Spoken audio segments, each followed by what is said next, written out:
Ian Duncan Smith skewers Labour.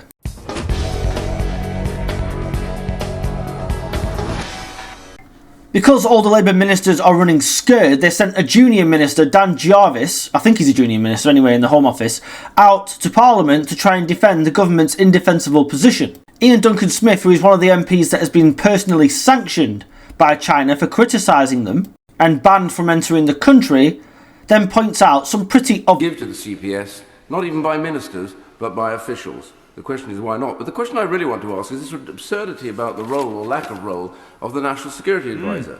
The government says that he wasn't involved in any matters of substance, but I simply say, isn't it the role of the National Security Advisor that they are involved in all matters of substance when it comes to national security?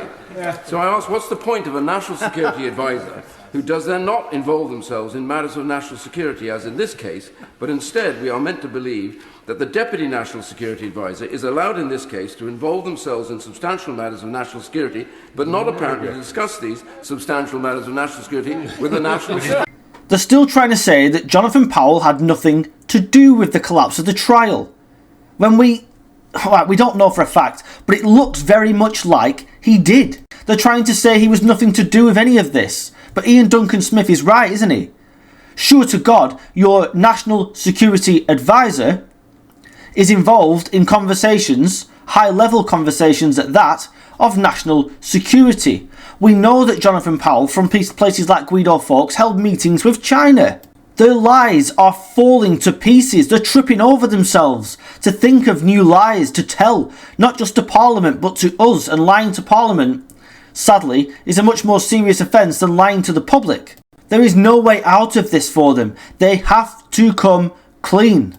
If Kemi Badenoch, and I've said this in a previous video, but if she's got any decent advisors whatsoever, they need to get the right questions and completely skewer Labour on this case. This is so serious, make no mistake now, this is so serious that if she can get Starmer to lie to Parliament over this, which he may well do, then this is a resignation matter.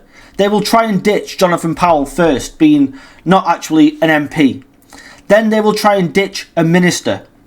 Then, eventually, if it's connected to Starmer, he will have to go himself.